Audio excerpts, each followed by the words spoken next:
ഈ ക്വസ്റ്റ്യൻ നോക്കാം. Events E and F are such that P of not E or not F equal to 0.25. State whether E and F are mutually exclusive. ഇതെങ്ങനെ ചെയ്യും? ഇവിടെ നമുക്ക് തന്നിരിക്കുന്ന equation നോക്കാം. P of not E എന്ന് പറഞ്ഞാൽ ഇ ഡാഷ് അല്ലേ, not E എന്ന് പറഞ്ഞാൽ ഇ ഡാഷ്, പിന്നെ ഓർ വന്നിട്ടുണ്ട്, അത് യൂണിയനാണ്. പിന്നെ നോട്ട് എഫ് നമ്മളതിനെ എഫ് ഡാഷ് എന്ന് എഴുതും. അപ്പോൾ ഇത് രണ്ടിലും ഡാഷ് കോമൺ ആയതുകൊണ്ട് ഡാഷ് പുറത്തോട്ട് എടുക്കുക. യൂണിയൻ എന്നുള്ളത് ഇൻ്റർസെക്ഷൻ ആവുമെന്ന് മാത്രം.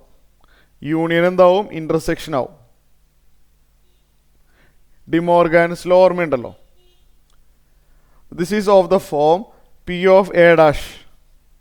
This is of the form P of A dash. P of A dash എന്ന് പറഞ്ഞാൽ 1 മൈനസ് പി ഓഫ് എ അല്ലേ, 1 minus P of E intersection F equal to 1 minus 1 minus P of E intersection F എന്ന് കിട്ടിയല്ലേ. ഇതിൻ്റെ value question തന്നിട്ടില്ലേ? ഇതിൻ്റെ value 0.25 ആണെന്ന് question തന്നിട്ടുണ്ട്. അപ്പോൾ അതുകൊണ്ട് ഇത് 0.25 ആണ്. ഇത് അറേഞ്ച് ചെയ്ത് കഴിഞ്ഞാൽ P of E intersection F arrange ചെയ്യാം. ഇത് അങ്ങോട്ട് എടുക്കുക, 0.25 ലെഫ്റ്റിലോട്ട് എടുക്കുക. P of E intersection F 1 minus 0.25 വരും. 1 മൈനസ് 0.25 ചെയ്താൽ 0.75 ആണ് വരാം. ഈ ഇൻ്റർസെക്ഷൻ എഫ് 0 വന്നില്ല.